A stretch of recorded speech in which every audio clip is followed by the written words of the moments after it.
In a far corner of the universe where stars burned cold and time moved slow, the galaxy lived in peace, or so it seemed. Among the stars were many alien races with strange faces and stranger ways. They traded goods, shared stories, and signed peace deals that kept the galaxy calm. For a very long time, the oldest races spoke of things that the younger ones did not believe.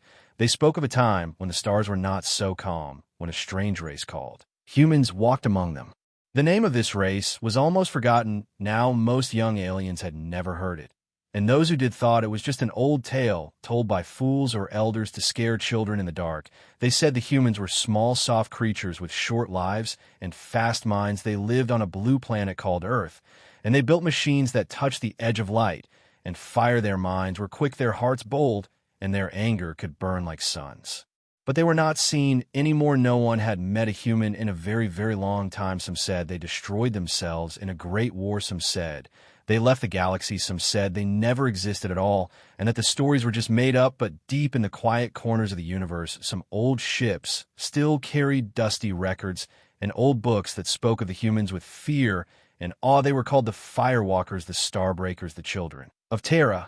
In the grand chambers of the Galactic Council, where thousands of races came to speak and decide, there was one rule above all others: do not disturb the past. And for many years that rule was followed. No one searched for the truth behind old stories. No one wanted to wake up ghosts from the dark. So the myths stayed, myths the past stayed buried, and the galaxy moved on. Then something changed. A small research ship near the edge of known space picked up a strange signal. It was old, very old, yet clear and sharp, like it was sent only yesterday. The crew was confused. The signal did not match any known language, but the computer tried to read it, and after hours of work it showed one single word over and over again: Terra. At first the crew thought it was just a random glitch, maybe space noise or a lost probe. But then the signal got stronger. It was not just a word now, it was a pattern, then a pulse, then a wave, and soon it was reaching farther and farther across space. The council was alerted, but most members laughed. They said it was nothing, just old tech from a dead world. But a few of the older races did not laugh. They listened, they remembered, and they feared. One elder stood in the middle of the chamber and said with a voice like cracked stone, "They have returned." Many others did not believe it. How could they? The humans were just a story, nothing more. A tale told in back rooms and quiet ships about monsters with soft skin and sharp minds who burned bright and died fast. How could they be real? How could they return? But the signal kept coming, and with it came silence in the far sectors. Small stations went quiet. No more trade ships passed through their beacons, faded their lights. Went dark patrols were sent, but they never came back, and in the silence, a new fear began to grow. Then a ship appeared on the edge of star system. It was not like other ships. It was black with no lights and no signals. It did not answer calls. It did not ask for landing codes. It just waited and watched. No one could see inside it, and no one knew how it moved, but all who looked at it felt the same thing: cold fear. Reports came from other systems too, more ships like shadows in the dark, moving without sound, always watching, never speaking, and always the signal followed, always the same word: Terra. Now the council could no longer ignore it. They called for emergency meetings. They searched old files and forgotten logs. They opened vaults that had been sealed for 1,000 years, and they found the stories again, the real ones, not the tales, but the records, the warnings, the truth. The humans were not weak. They were not gone. They were not myths. They had simply vanished after their wars, after their rise. No one knew where they went or why, but they left behind silence and fear. And now that silence was broken, now that fear was real again. Across the galaxy, leaders began to whisper in their war rooms. Scientists searched for answers, and traders changed their routes. They did not know what was coming, but they knew the stories were true. The name was real. The myth was alive, and it was watching from the dark. And so the forgotten name returned to the stars, not as a whisper, but as a warning. The name that once shook the heavens now moved through them again, and it carried only one promise: the myth of humanity was just a story until warships appeared. The stars over the eastern arm of the galaxy were quiet, as usual, bright, but empty, calm, but cold. And somewhere beyond that quiet space, the watchers stared at their screens with growing fear. They were not soldiers, they were not leaders, they were not heroes. They were the eyes of the council spread across the edge of known space, placed to watch for pirates, old tech, ghosts, strange anomalies, and dying stars. But what they saw now was none of these things. It was something they could not name, and it was moving. At first they thought it was a mistake, a broken lens, a drifting shadow, a reflection from a passing comet. But it was none of those things. It was real, it had shape, it had speed, and it had purpose. It was not moving like a rock or a ship or a creature. It was moving like a thought, fast, sharp, silent, and sure. A signal tower in Sector Black 9 was the first to report something that could not be explained. The worker, their named Bratage from the Kalan species, had worked alone for 30 cycles. He had seen false alarms before he had even caused a few during storms. But this was different. This was not random noise or broken data. This was a signal coming from the dark beyond the old barrier. The signal pulsed like a slow drum and carried a cold message that made his scales twitch. It said Terra. He checked again. He called the nearest station. They told him it was impossible. The Terra code was locked in ancient records, used only in history files, used only in fiction channels, used only by dreamers and fools. But now it was real, and it was active, and it was growing stronger. More watchers across other sectors began to see the same pattern. Their screens glowed with the same light, their hearts beat faster, and their fingers trembled as they typed the same message over and over to the central data node. They are back. On the central moon of the council station, a quiet storm began to rise inside the command tower. Leaders gathered from all major sectors, from old empires and new traders, from scholars and builders and fighters, all sat in silence as the message played on the main screen again and again. Terra, Terra, Terra. A voice spoke, but it was not human. It was a computer trying to translate an ancient language. The voice was cold, flat, and almost broken. It said, "We remember what you did, and we are watching. We do not seek war. We do not seek peace. We seek balance." The council speaker, an elder named Va from the deep water worlds, looked around the room, his old hands shaking, his mouth dry, his voice cracked like ice on a frozen lake. He said, "The myth is not a myth anymore. We must respond. But respond with what some ask. They have not attacked us. They have not spoken. They have only watched. They have only sent a signal and showed a ship. We do not know what they want. We do not even know how many there are." Then one of the watchers entered the room, a young female from the Avix race with wings of silver and eyes like moon. She had been stationed at the far edge of the rim. She walked up to the screen and played a new message that had just been received. It was clearer than before, and it had video, not just sound. The room went cold as the video began to play. Black space filled the screen. Then a slow shape began to appear. It was huge, larger than any ship known, larger than some moons. It moved without engines, without sound, and yet the stars bent around it like it was dragging gravity behind it. Then the camera zoomed in, and the watchers saw it, a mark on the hull, a symbol with a blue circle, a green landmass, and a white banner, and on that banner one single word: Earth. The room fell into a silence so deep that even the air seemed to stop moving. All the leaders knew what it meant, even those who had never believed the stories, even those who had mocked the legends. They now sat frozen in place, watching the impossible become real. A younger leader from the Sarani Republic stood and asked, "What do we do if they are hostile? What if they want revenge for being forgotten, for being erased from history?" Another leader from the Zurich's Mining Guild said, "What if they want control? What if they want the galaxy back? What if they think it still belongs to them?"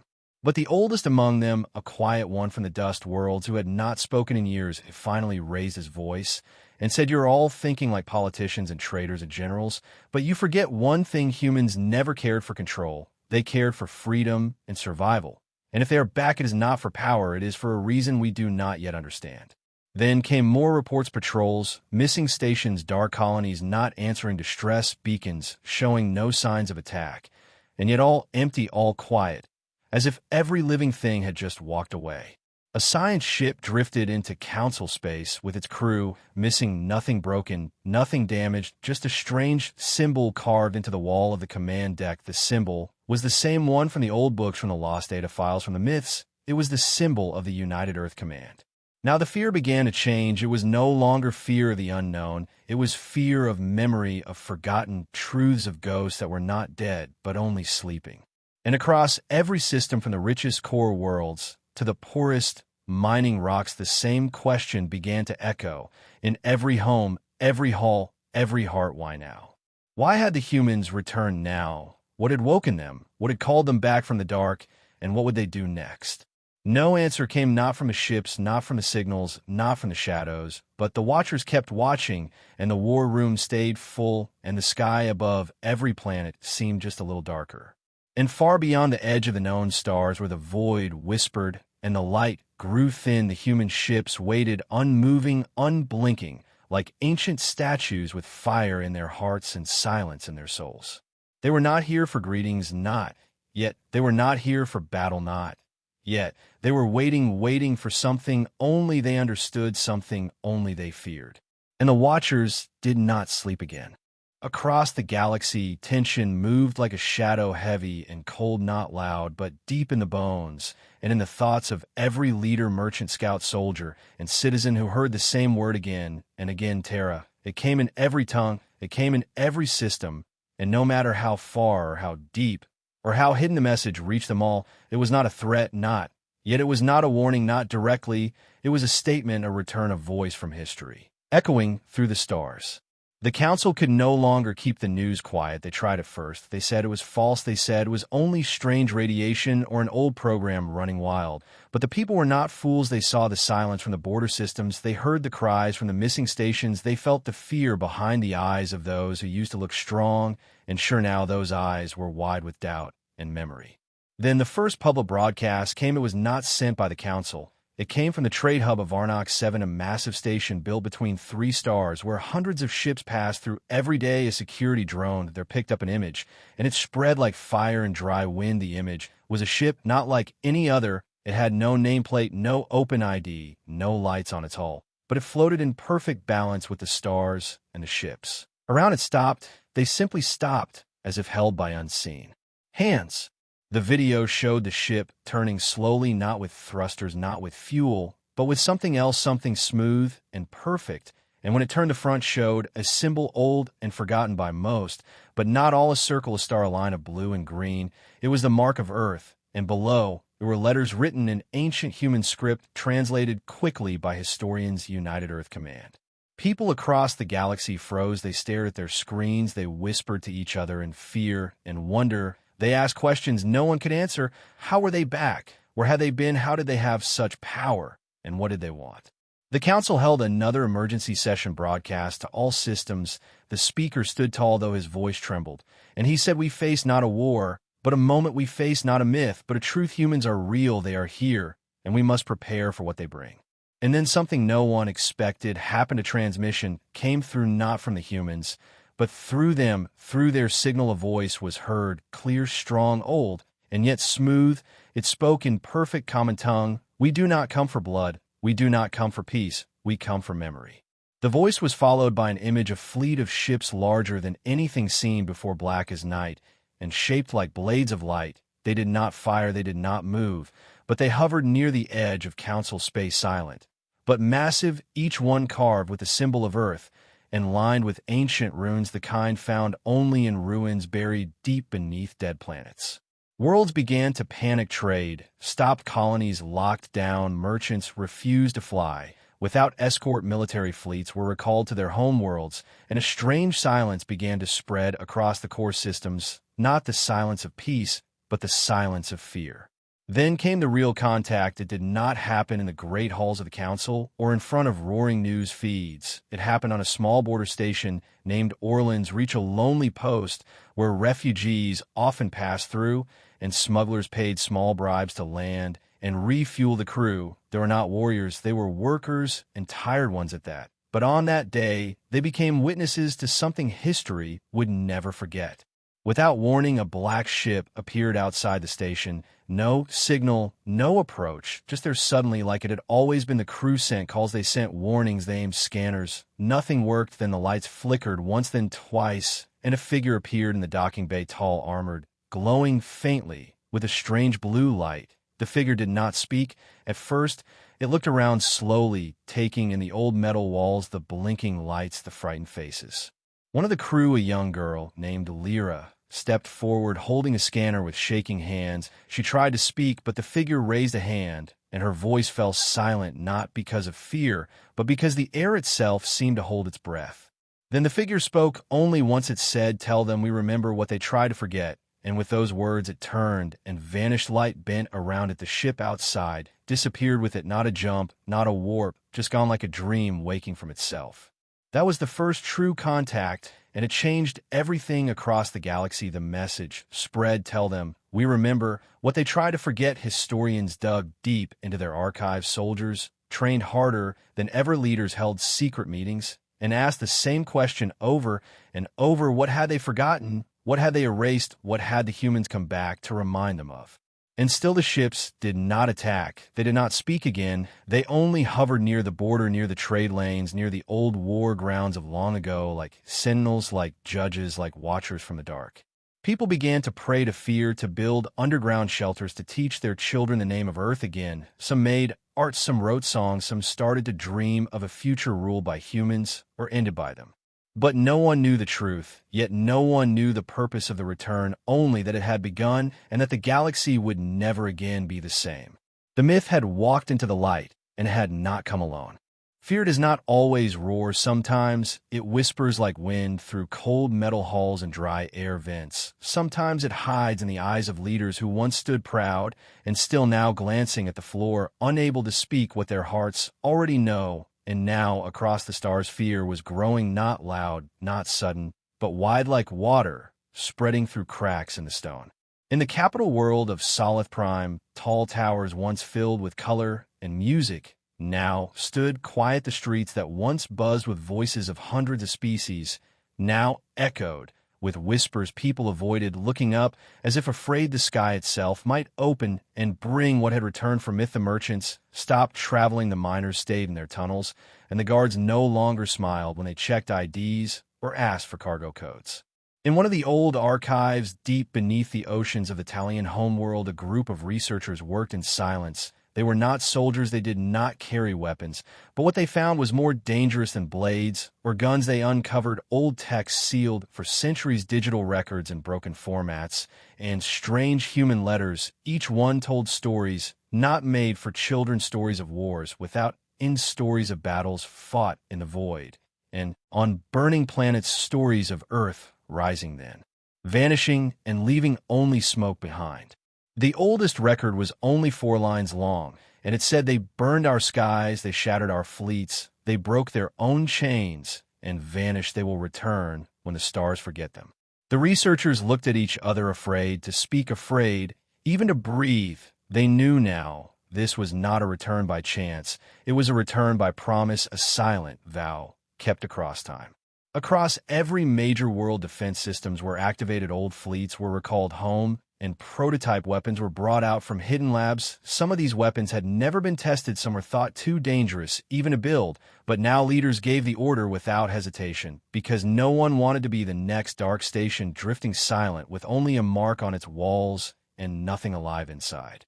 Still, the humans did not attack. They did not speak again. No new messages, no sudden moves, just shadows across scanners, strange shapes near moons, and ships passing through trade routes without being seen, only felt like cold wind brushing past the neck. In the high orbit of Draxin V, a group of elite hunters spotted one such shape. They called it a phantom. It hovered just outside sensor range, always moving slowly and never repeating its path. Their captain ordered silence. No action, no scans, no provocation. They watched it for hours until it vanished, just as it had come, not with light, not with fire, but like it had never been real at all. The captain, a veteran of 3 galactic wars, said later to his crew, I have seen death, I have seen monsters, but I have never seen something that looked through me like I was already a memory. The Galactic Council held one more gathering this time, not in secret, not behind closed doors, but open to all sentient races across the systems. They broadcast it through every channel, every satellite, every relay. The speaker's voice was calm, but heavy like stone sliding across the ground. We have heard nothing more from the ones we called myth. We have tried to understand their return. We have failed to find their home base, their command ship, their numbers. But what we know now is that they are watching us and that they have not forgotten. After that meeting, many things changed. Black markets overflowed with old human tech, rare and illegal, before now bought for any price. Traders carried books about Earth, some real, some fake poets wrote about the silence, and artists painted the face of a human warrior under the stars, always with eyes that seemed to look straight at the viewer. Even the pirates grew quiet. Even the warlords stopped their raids and held private talks, asking each other the same question: will they pick us next, or will they let us live? Among the common people, children began to play a new game. They called it the return. They would hide in shadows and whisper terra before jumping out and shouting, "Remember us." Some parents laughed, some cried, most told their children to stop, but the game spread faster than fire. In the deep jungle world of Velis, a small village found an object fallen from the sky. It was not large, not threatening. It looked like a box made of smooth, dark metal, with one mark on it, a symbol of Earth, and a sentence beneath it in every known language: "Remember what you buried." The village elders placed the box in the center of their hall. They did not open it. They simply stood near it day after day, as if waiting for something to speak from within, and many who came close to it said they felt strange memories, not their own images of oceans blue and deep fires rising in cities' voices, singing in sorrow and joy, and stars spinning above a world they had never seen. No one understood what it meant, but none denied its weight, not in size, but in silence.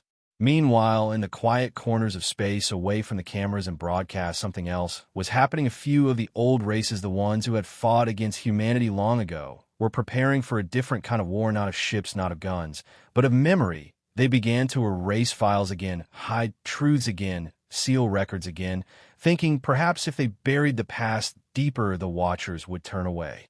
But the Watchers did not turn. They remained just beyond the light, just beyond the stars, waiting, without movement, without sound, like they knew what was hidden, like they had seen this play before. And through it, all the fear continued to grow. It slipped into sleep. It crept into songs. It lingered in the last words of every message sent across the stars. A single question, without answer: what did they come back to remind us of? And far beyond the edge of known space, on a planet with no name and no maps, a lone figure stood beneath an old flag, its face hidden, its armor silent, its hands holding a piece of broken glass, showing stars that no longer existed, and it whispered to itself in a voice both sad and strong: soon they will remember. It came without warning, not from the edge of space, not from a ship in orbit, not from a secret channel. It came from the center of everything, from the heart of the galactic network, where all communications passed through, where all data was filtered and shared across every world, every moon, every station. It started with a flicker, small, and almost missed a blink on the corner of a screen. Then came the silence, sharp and total, as every transmission across the galaxy paused for one full breath. No music, no voices, no trade reports, only stillness. Then the screens turned black across homes, offices, war rooms, ships, even prison cells. The light returned, with a symbol glowing bright blue and green, spinning slowly against a field of black. It was the ancient emblem of Earth, the one lost to history, the one thought burned and buried and erased, but now it moved again, alive again, strong again, and beneath it came a voice. The voice was calm, not angry, not loud, but strong in a way that felt older than time itself. It spoke in every language at once, each word perfect, clear, and impossible to misunderstand. It said, "We did not ask to be remembered. We asked to be left alone, and you did not listen." There was no face, no background, no visible ship, only that voice and that symbol. But it was enough, more than enough. The effect was instant. Systems froze, leaders gathered, people held their breath all across the galaxy. And even those who had never heard of Earth felt something deep inside their chest, something that felt like a shadow finally touching light. The message continued: "We watched, we waited, we saw you rewrite the stars with our names. Missing, we saw you speak of peace while forgetting the war. We saw you build monuments on the graves you denied. And now we return, not for conquest, not for forgiveness, but for truth." Then the symbol vanished, and every screen returned to normal, as if nothing had happened, but everyone knew everything had changed. On the council moon, the leaders met again, now, with fear not hidden, but open. They did not shout, they did not argue, they whispered, they trembled, they looked to each other for answers. None had they asked questions too large for words. Why now? What truth? What did we forget? One ambassador from a mining colony stood slowly and spoke with shaking hands. He said, "There was a planet once on the edge of the old human map, a quiet world with no weapons, no armies, only a single tower built into the rock. when we claimed that world, we found carvings, human words we could not read, but we took the land and renamed it. We said it was always ours now. I think they remember that. Others shared stories, similar quiet truths buried and forgotten, a ship taken and repainted, a ruin sealed, and erased, a book burned and never copied. One by one, they came forward until the room felt full not just of bodies, but of ghost memories returning with heavy steps and silent eyes. Then came another signal, but this one was different, not a broadcast, not a speech. It was a presence. One of the human ships entered known space, not near a border, not near a dead world, but right in the middle of neutral territory. It moved slowly, without shields, without weapons drawn, but no one dared approach. It stopped near a station used for trade talks and science meetings, small and unarmed, a place of peace the kind humans once helped build long ago. The station's crew received a request, simple and direct, one passenger request, permission to dock.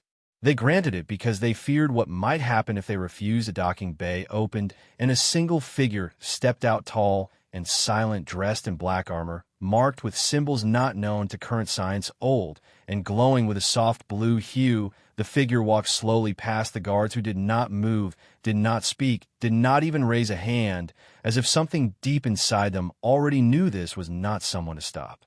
In the center of the station, the figure stood and removed their helmet, revealing a face not young, not old, human eyes, calm mouth, closed hair, short and silver skin, marked with fine lines like cracks in stone. And when they finally spoke, their voice was the same as the one in the message. We asked for silence. We were given lies. We left our blood in your soil, and you washed it away. Now we ask for truth, and if you cannot give it, we will take it. One of the scientists stepped forward, brave or foolish, no one could say. She asked, what truth? What have we hidden? The figure looked at her, not with anger, not with pity, but something colder, deeper, something that felt like history itself, and said, you forgot we bled beside you. You forgot we burned with you. And then you forgot us entirely. The human handed her a small black cube, smooth and warm, pulsing with soft light. He said, give this to the council. Tell them it holds everything, the memories, the wars, the names, the broken oaths, and the forgotten fires. Tell them the sky remembers, even if they do not. Then he turned and walked back into the ship. No more words, no weapons fired. The ship lifted slowly, turned, and vanished like smoke in a wind. No jump, no sound, no trace left behind, only the cube and the silence it created. The cube was opened under heavy guard in a secure council chamber. What they saw inside was not a weapon, but it struck like one, images from ancient battles, sound clips of human voices screaming in languages lost, maps showing borders that no longer existed, planets that had been renamed after being taken from human hands, and messages, personal letters home, last logs of dying soldiers, pictures of burned cities and broken children, and at the end, a single phrase repeated in 1,000 voices, we remember. The council wept, not from sorrow, not from guilt, but from something else, something they could not name, something they had no right to feel. The truth had returned, and it wore no crown, no chains, no blood, just memory. And far across the stars, the ships waited, their lights dim, their weapons cold, their voices silent, but their message now heard. The sky did not burn at once. It started slowly, with shadows across stars, with sensors blinking and failing, with systems that worked 1 second, then turned cold the next. People looked up and saw nothing, but those who watched closely, those who studied the sky, those who listened beyond sound, they felt at first a change in the way space breathed, like something was moving through it, something ancient, something that remembered.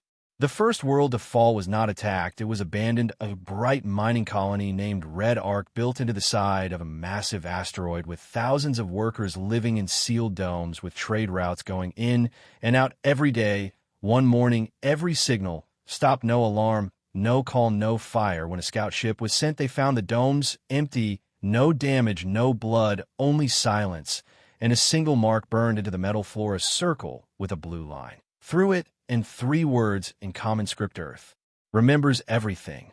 Across the galaxy, more places went dark, not big cities, not capital worlds, but quiet ones, ones that held secrets, ones that had buried the past behind walls of steel and silence. Ruins that had once belonged to humanity, now taken by others, were found. Empty ships docked at a legal salvage yard vanished without trace, and again the same message returned, not shouted, not screamed, but whispered through burn marks or slow signals: Earth remembers everything.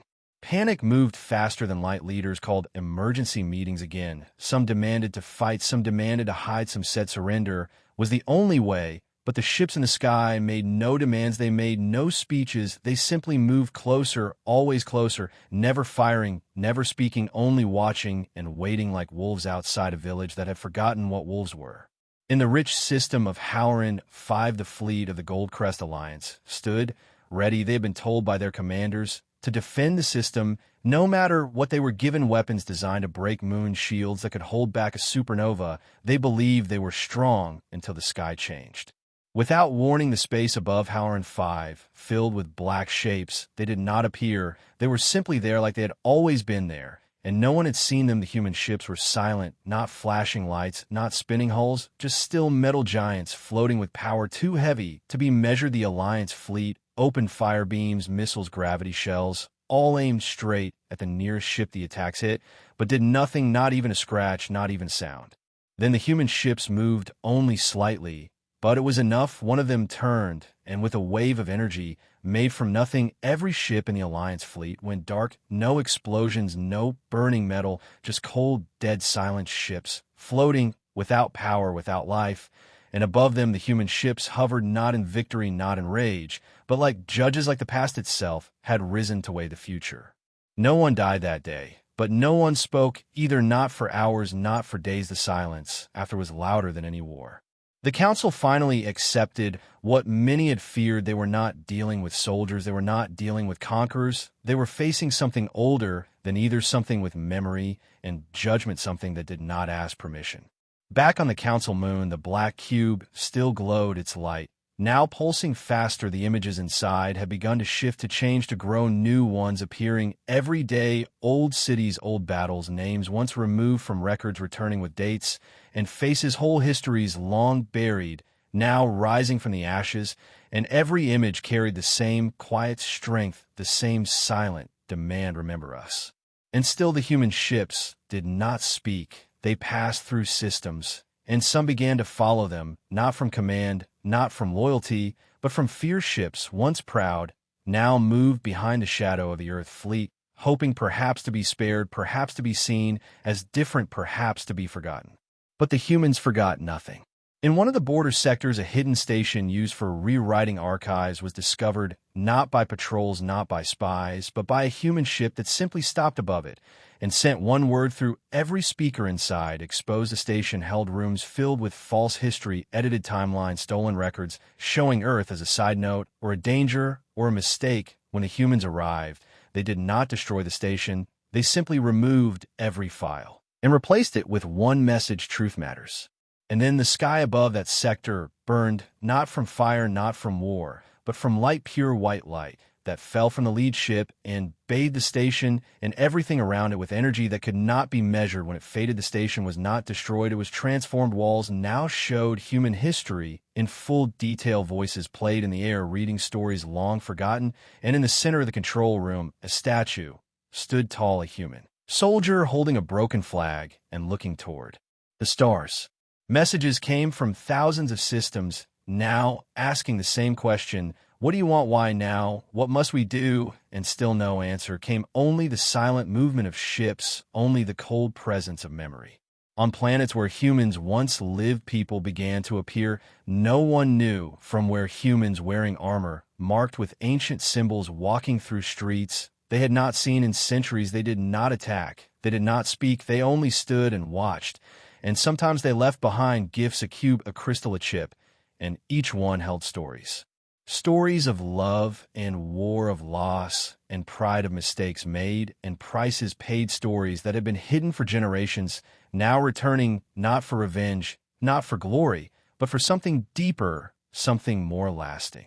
And all across the stars, children stopped playing the return as a game. They stood quietly when the name Earth was spoken. They asked questions their parents could not answer. They looked at the sky not with wonder, but with waiting.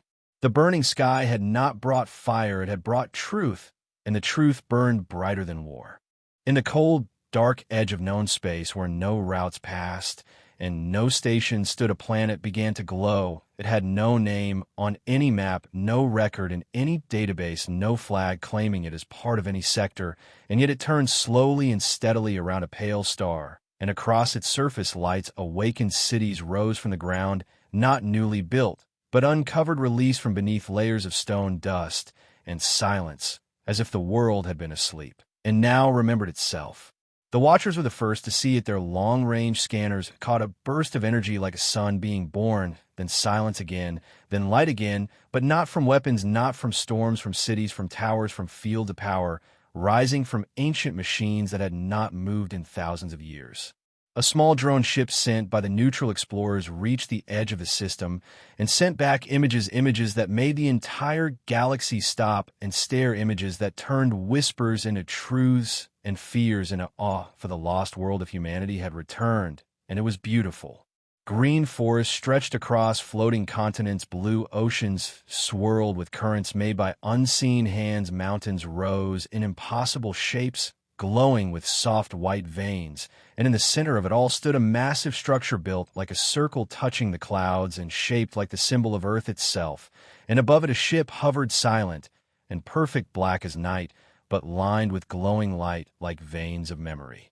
The council did not speak at first, no orders, no responses, no plans. There was only watching and waiting, and slowly the word spread again, not through fear this time, but wonder. Terra. People across every system said it, as if tasting a forgotten name, one that had once meant something sacred, something proud, something powerful, not in war, not in rule, but in spirit, in will, and what it meant to rise after falling, to build, after breaking, to live, after burning. Then the final message came this time, not a whisper, not a riddle, not a warning. It came in one voice, a human voice, strong, calm, filled with weight and warmth. We were never gone. We were only silent. We watched your stories become lies, and your lies become history. We saw our names turn to shadows, our homes turn to myths, our sacrifices forgotten in halls of false peace. And now we rise, not to rule, not to punish, but to remind. The voice paused, and every soul in the galaxy held breath. Every heart waited, every mind listened. The voice continued. The stars are older now, the galaxy changed, but the fire inside us remains the same. We are Terra, we are Earth, we are the story you buried, and now we walk again in the light. And then nothing more was said. The ships did not move, the statues did not speak, the sky remained still, but the meaning had already spread. In the halls of the council, some wept, some knelt, some stood in silence, not from fear, but from the heavy truth that pressed down on them. Truth they could not deny, truth that could not be erased again, not with force, not with silence, not with time. Across the outer colonies, old books were reopened, carvings were studied again, schools taught children the true history of Earth, not as monsters, not as saviors, but as survivors, fighters, thinkers, dreamers, warriors, who made mistakes, who paid the price, and who rose again.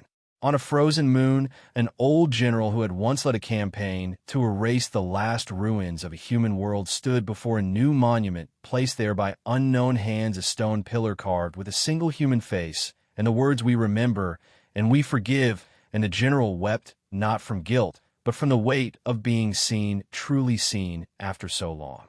In the hidden vaults of the history keepers' documents, once sealed by fear, were now opened, shared, copied, spread, so that no child, no leader, no soldier would ever again forget the name Terra. But perhaps the most powerful change was not in governments, not in fleets, not in politics. It was in the people, ordinary people, who now looked up at the stars and felt something new, not dread, not hope, but connection, a thread reaching back through time to a race that had once burned brighter than any sun, and now return, not to lead, but to walk beside. And deep within the heart of Terra, within the great circular structure known now as the memory core, humans gathered, not many, not armies, but enough. They stood in silence, watched the skies, and listened, their eyes full of old light, their hands carrying no weapons, only devices that hummed with memory, and they spoke only one line to each other again, and again, quietly, gently, as if speaking a prayer. We are not alone, and we never were. The past had returned not as flame, but as mirror, not to destroy, but to reflect, not to conquer, but to remember, and the stars would never forget again. So the myth of humanity ended not in fire, not in blood, but in truth, in light, in memory. and the galaxy finally saw what it had tried for so long to forget, that Terra was not a story, not a shadow, not a warning. Terra was real. Terra was here, and Terra had come home.